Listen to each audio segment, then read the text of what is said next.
This is by far Toyota's most important vehicle. This is the new 6th generation 2026 Toyota RAV4. And Toyota really wants to sell you a RAV4 because it seems like they've made a RAV4 for every type of person.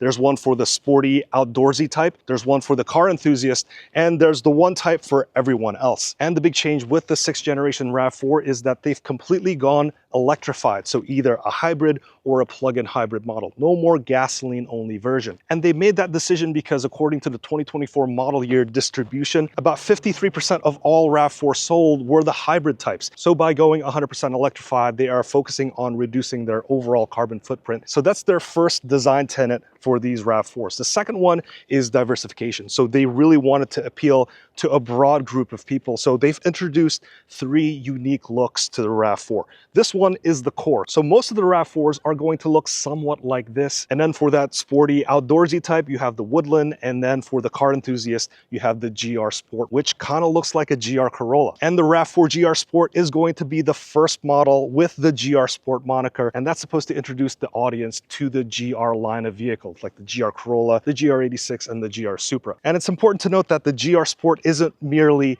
a visual appearance package. It actually has some legitimate upgrades, and if you want to watch that video, make sure you check out the GR Sport specific RAV4. And the third key point in these new RAV4s is intelligence. So they've updated the multimedia in a pretty significant way, and they've introduced the drive recorder, which is basically a built-in dash cam functionality using all of the existing cameras. And I think that is one of the best features you could find in this new RAV4. And there's obviously a lot of details with this new reveal, but for this video, I want to focus on this limited model. The paint on this one is called Meteor Shower, and the interior is just black. This is going to have the 2.5 liter gas engine, and this is the all-wheel drive model, so it has 236 combined net horsepower and 163 pound-feet of torque. It can tow up to 3,500 pounds, and these limited models, just like the LE, the XLE, the SE, and the XSE, are going to be built on this core and sport design. The limited models are going to have this front bumper design, which is shared across the core and the sport models. So this is going to look like the hybrid version of the Corolla Cross or like the Crown Signia. So this is the new design language that you're going to see in more and more Toyotas. All of them are going to have this hammerhead design with these LED daytime running lights and LED bulbs, and also LED fog lights. And here's a little Easter egg. You could see the RAV4 emblem right in the design of this panel. This model comes with the 18-inch wheels, but you could spec this out with 20 inches. And one differentiating factor between all of the different trims is this over fender. This one's in matte finish, so you can get this in the LE, XLE, and the Limited, while the SE and the XSE and the GR Sport, these are going to be gloss black. And around back, even though the front has 3 unique faces, the rear end is going to look more or less the same across all the different grades, except for the GR Sport, which is going to have that really aggressive looking spoiler. Inside the RAV4, there's going to be very small design changes to differentiate between all of the different grades. This being the limited model, this is going to be very feature packed compared to the other ones. This is going to be the only model with 2 wireless chargers available. Standard equipment across all of the Toyota RAV4s, you're going to get this 12.3-inch digital driver display. And as for the infotainment system, it can come either in a 10.5-inch screen or this larger 12.9-inch display. And the multimedia system is completely new, and there's a lot of features to talk about there. But in terms of the interior features, there are plenty to be found in this limited model. First, you have the 360-degree camera view, and you could spin this around. You could kind of pinch to zoom, which is a completely new functionality in the RAV4s. Up top, this also comes with a digital rearview mirror, and this also comes with heated or ventilated seats and a heated steering wheel as well. Down below, we have 2 USB-C charging ports, and this can charge up to 45 watts. So this can charge some of the bigger electronics. For this limited model, you have this gear shifter, which is a lot more lower profile. In the GR Sport and the Woodland, you're going to have a beefier shifter. And then we have the cup holders, which has a center divider, which you can completely remove, and then you could store something larger down here. As for the armrest, it has a double action here where you could open it up from either side. And if you press on both sides, it'll just unlock it completely. And you can flip this over, and it exposes this flat surface where you could put other things on. And underneath the armrest, you do have a pretty decent storage space down here. You have another USB-C port, and if you are trying to extract some files out of this vehicle, I'll talk more about that later, this is the USB-C port that you would use, and you have a cigarette-style outlet. As for the seats, these are finished in the soft latex material, and it feels really nice. The front seats do have motorized adjustment for the passenger side as well. And the door cards feel pretty decent too in this limited trim. There's this cutout here for your hand. It can double as a storage compartment, and then you also have more storage down below. And I do like how these window switches and the door switches are at an elevated location. So when you're driving, these buttons are actually within your periphery. And then there's also extra storage right in front of the front passenger. Moving to the second row, there's going to be pretty decent legroom space back here. You have 37.8 inches of legroom space. So while not as big as larger SUVs, this is going to be pretty decent. And then looking over into the center, you have a couple of vents, some 15-watt USB-C chargers, and then heated outboard seats. Folding the armrest down, you find a couple more cup holders, and then some more nice soft touch materials on the door cards, and then more storage space down below too. And then as for cargo space, you get 33.6 cubic feet of space behind the second row. And I do like that there's a full-size spare down below. You can also see here that this has the upgraded JBL speakers, some storage compartment with some netting. And then when we fold the second rows down with this manual release, then take this down.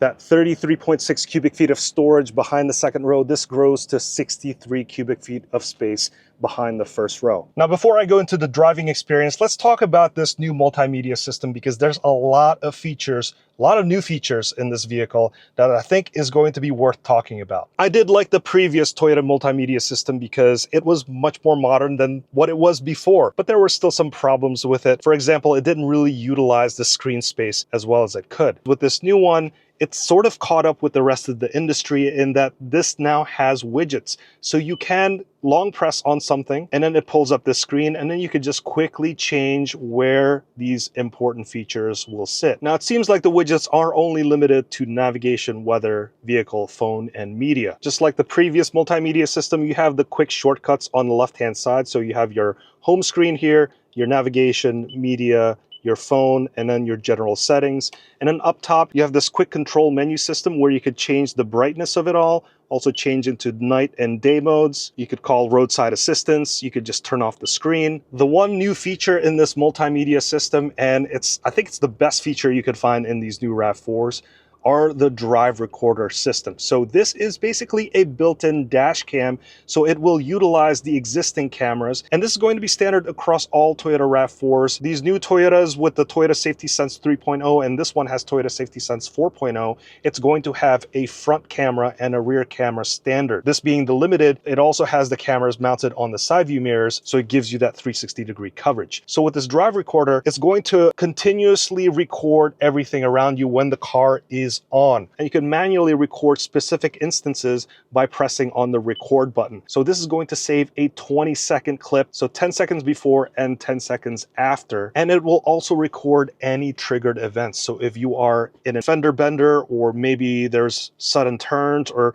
something significant, it's going to record that as well. So this one will save up to 4 clips for manual recordings, and that will last about 20 seconds. Any driving incidents, it will store up to 5 clips, and these are a minute long. And then for the continuous loop, it's going to keep a count of 90 minutes of driving, and you could view 1-minute clips from those 90-minute loops. And it also has the map view, so you could see where those instances were recorded. So if I were to pull up these driving incidences, I wonder what this is going to be. So here you could see the speed, the location. So we're at this press event, which is in Fort McDowell Road in Arizona. So I think it recorded the fact that this was going off-road and may have run over some rocks. So maybe it thought that that was a significant driving incident. And as you can see here, this is showing the front camera, but you could also toggle between all of the different cameras. And here it also shows you the license plate. So this kind of shows you that, yes, this is my vehicle that I am driving, and you could toggle between the different views.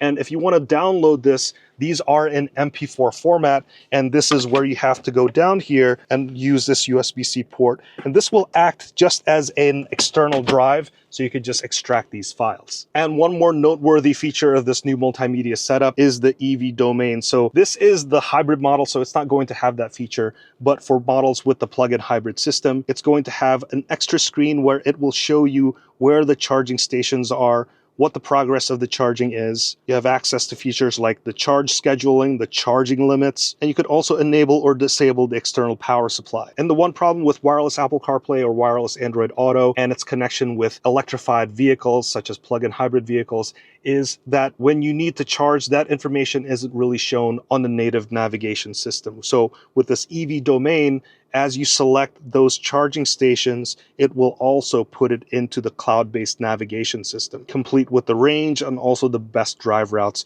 to get to that stop. Now, in terms of driving experience, these 5th gen hybrid systems are decently powerful. These all-wheel drive models are going to make 236 horsepower and 163 pound-feet of torque. The front-wheel drive only models only make 226 horsepower, but that's an 11% increase over the previous years. And in terms of fuel economy, this should generate about 44 miles per gallon combined, and that's also an improvement from 39 miles per gallon combined from the previous model years. As for the limited model that I'm testing right now, the ride quality is pretty good. This is a nice solid chassis and road feedback feels pretty decent. There's a good bit of wind noise coming through the cabin and also some road noise, but all in all, this is what I expect from the compact SUV from Toyota. I also tested the GR Sport version, which has a lot of suspension upgrades and increased body rigidity, and taking those through tighter turns, you could feel the GR spirit in those cars. It's not going to be as intense as the GR Corolla. Obviously, these are still commuter SUVs, but in terms of handling performance, it's pretty commendable. So overall, I'm pretty impressed with the new Toyota RAV4. And again, there seems to be a RAV4 for almost everybody. There's one for the car enthusiast, the outdoorsy person, and a bunch of different grades and trims for everyday people. I really like all of the multimedia upgrades, especially that drive recorder feature. And I also don't mind the 100% electrification. I think the hybrid and the plug-in hybrid powertrains are pretty excellent. If you want the ultimate performance RAV4, then obviously you have to go with the GR Sport because there's a lot of extra suspension bits, aero bits, and also a pretty powerful plug-in hybrid system. As for pricing, none of that has been announced. I'm filming this right now in mid-October, so this video should come out in October 22nd. So if I get more information, I'll put it down in the description box. But I want to thank you so much for watching all the way up to this point. My name's Hanson, and this is the new 6th generation 2026 Toyota RAV4 Limited all-wheel drive hybrid, and I'll see you in the next one.